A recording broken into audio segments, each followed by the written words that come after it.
E-cigarettes. Is this a serious threat to teens, or are we just blowing smoke? So the trend of e-cigarettes is replacing real cigarettes. Currently, e-cigarettes are a booming industry. And also, celebrities are popularizing the new form of smoking. Also, across the country and world, this is becoming a serious social issue. The health risks are still uncertain, and high school students are starting to pay attention.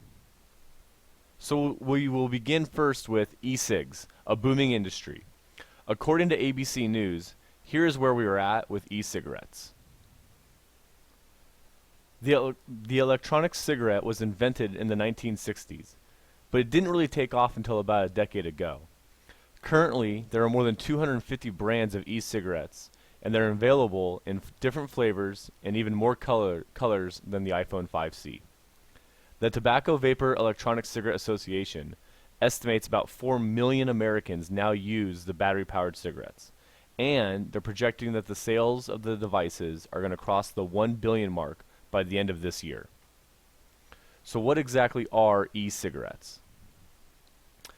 They are battery-operated nicotine inhalers that consist of a rechargeable lithium battery, a cartridge called a cartomizer, and an LED light that lights up at the end so it simulates what it looks like to actually be smoking.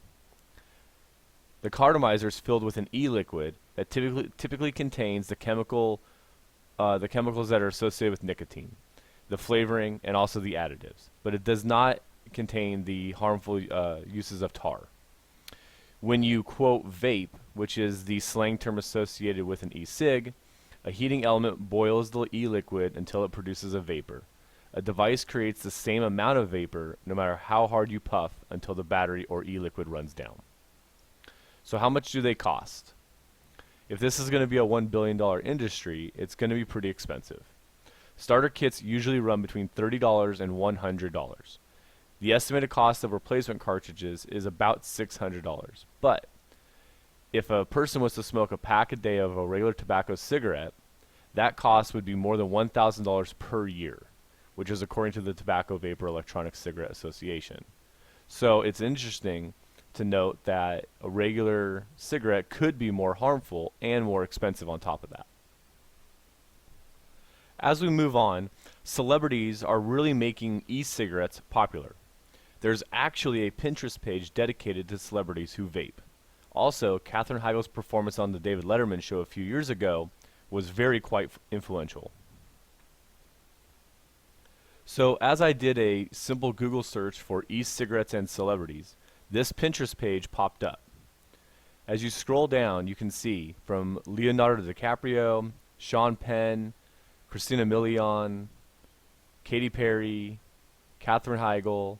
It just goes on and on of different pictures added to a Pinterest page of celebrities who want to use e-cigarettes. So celebrities have made this popular habit even more popular because of their celebrity status. I mean, even Robert Pattinson is smoking an e-cigarette.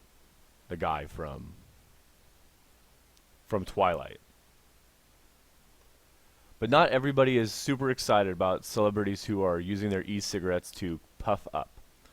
Leslie Daunt of the Huffington Post wrote an article, "Are E-Cigarettes the New Celebrity Accessory?" She listed different celebrities who have been documented smoking their e-cigarettes in public. But she also notes that not everyone is thrilled, as I highlight here, not everyone is thrilled with the trend.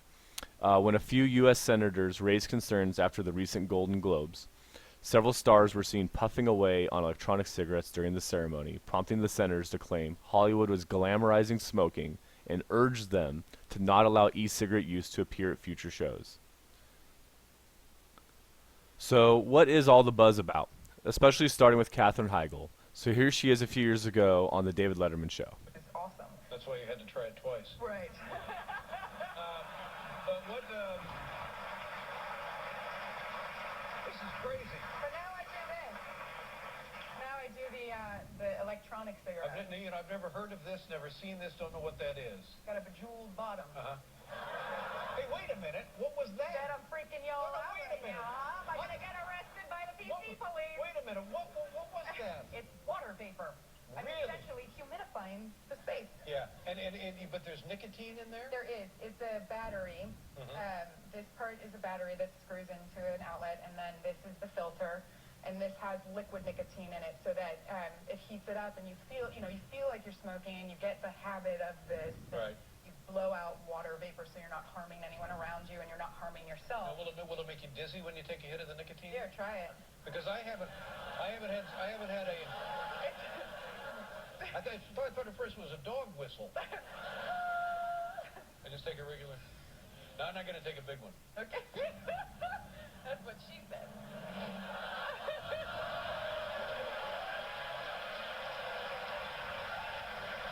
Oh, man, are we getting in trouble for this? You're awfully good with that.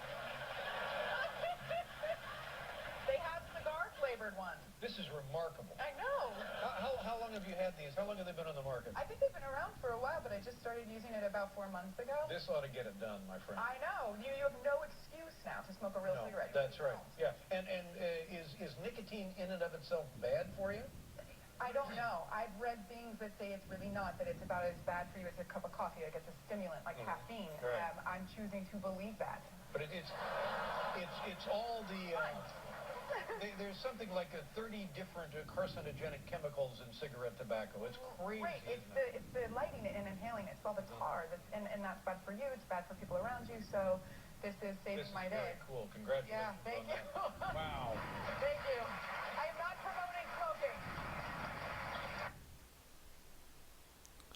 So as celebrities are making e-cigarettes very popular, we start to try to figure out how this is becoming a social issue. Using e-cigarettes is a problem in our country and worldwide. Nobody is sure if they bother others, are safe, or even socially acceptable. According to the BBC News, there are even airports who are trying to understand if whether or not e-cigarettes is something they will allow in their airports. This article looks at Heathrow Airport, and it's opening the world's first e-cigarette zone. It's hard to spot a smoker in the UK these days, not just because they're not allowed out much in public to practice their habit, but just when you think you found one, it turns out they're actually smoking electronic cigarettes. They're vaping. Now with e-cigarette sales topping $2 billion a year, you might think vaping will simply fill the gap in public places left by the old-fashioned smokers. Not a bit of it. Vaping is starting to be banned on trains, in planes, at Starbucks, at the University of London, and in some pubs as well. However, Heathrow Airport, which does actually ban them in all their concourses, is allowing Gamucci, an e-cigarette maker, 30 square meters in Terminal 4, where passengers can vape away to their heart's content and buy, unsurprisingly, Gamucci electronic cigarettes. The debate over whether smoking electronically is a health hazard, helps people to quit smoking, or maybe encourages others to start, or possibly glamorizes any sort of tobacco or electronic puffing, rages on. Gamucci's Heathrow vaping zone sidesteps all the arguments and gives its customers a little space in which to indulge their habit. Jamie Robertson, BBC News. And moving to more of a localized issue in terms of our own country, Colorado, in Fort Collins, Colorado, they're also looking into the issue of banning e-cigarettes. Oddly enough, Colorado is one of the 2 states that legalized marijuana, but banning e-cigarettes is something that they feel may be necessary. So here's a report on that. Looking to expand its smoking restrictions. Among the proposals in Fort Collins is a ban on those popular electronic cigarettes. Northern Newsroom reporter Lauren Despirito joins us live in Old Town Titan. Lauren, this is just preliminary. Right now, they're just ideas. This is something that council wouldn't vote on for a couple months, but the ideas are pretty significant. One of them is to completely ban smoking, both e-cigarettes and traditional cigarettes, in Old Town Square. The reasoning behind this is that it's a popular place to walk and shop. The city of Fort Collins already limits where smokers can light up. Now it's considering more restrictions. New proposals would prohibit smoking, both traditional and electronic devices, in parks and on public trails. This is kind of weird because there's really not a smell to those, you know. People smoking in public parks like this, I mean, doesn't bother me. It's kind of a trend that's been happening, and people are concerned and want to see some regulations done. City Surveys show 80% of people who live in Fort Collins support tighter restrictions and want clarity when it comes to e-cigarettes. It's confusing. People aren't sure, is that a real cigarette? Is it not? Is the vapor harmful to me?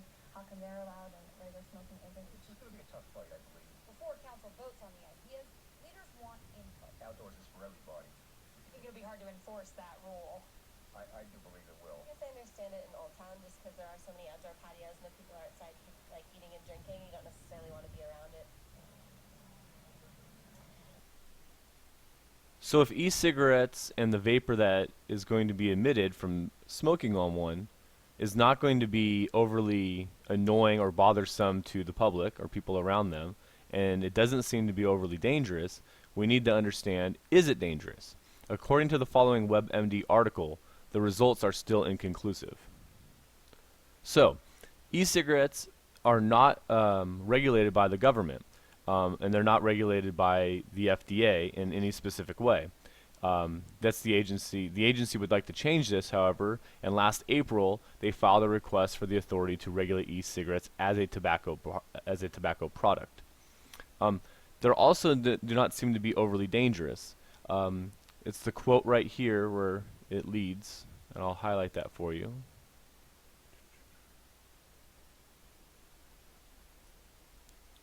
It's not the nicotine in cigarettes that kills you, and the nicotine in e-cigarettes probably won't really hurt you either. But again, it hasn't been studied. Is smoking something out of a metal and plastic container safer than a cigarette? Cigarettes are already so bad for you, it's hard to imagine anything worse. But it's a risk-benefit analysis. For a parent trying to quit, we know that secondhand smoke is a huge risk to kids. So, if an electronic cigarette keeps you from smoking, maybe you'd be able to be helping kids with asthma or saving the lives of babies. They're also alluding to people who are trying to quit smoking regular cigarettes are using e-cigarettes as a crutch. But the cost benefits of health and it being dangerous to others is still unproven. So more and more middle school kids, this quote right here, more and more middle school and high school kids are using e-cigarettes. Some are smoking conventional cigarettes too. The latest data from the CDC found the rate of teens reporting ever having used an e-cigarette doubled in just a year. We could be creating new nicotine addicts. We don't know what the addictive properties of e-cigarettes are yet. So as the WebMD article has alluded to, e-cigarettes in teenagers are becoming quite popular. The market for e-cigarettes is not with adults attempting to quit smoking, it's with teenagers and young adults. With the variety of flavors and colors, e-cigarettes are becoming more popular among that demographic. So as the e-cigarette issue continued into our 11th grade American Literature class at West Ranch High School, I wanted to understand, what actual students wanted to learn or did know about e-cigarettes.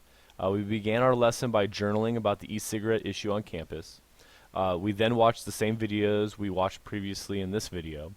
And once the videos were finished, the class participated in a Socratic seminar discussing the issue. And finally, the students worked in teams and orally presented their case for or against e-cigarettes using the persuasive tools taught to them in previous lessons. So the findings were actually quite interesting among the students who have participated in the Socratic seminar and journaling exercise. A very small percentage of the class, 8 of the 29 students, were for the use of e-cigarettes. They cited that the health risks are considerably less, the vapor doesn't smell bad, and it's a matter of free choice. And on the other side, 21 of the 29 students felt that the health risks were so unclear that it could be worse than we think. The act of actually smoking and blowing smoke out is still socially unpleasing, and if a person must use, then they should do it privately. So overall, the e-cigarettes, I'm not sure if we're just blowing smoke or not. It doesn't seem it is a serious threat to teens yet, and teenagers currently, at least the ones that were pulled in this exercise, were really for doing that type of act privately. So until we find more information on health risks, until we're able to find if it really is something that's going to be unpleasing to us as students or us as people in the world, I feel like the e-cigarette issue is one that will be tackled on a later date.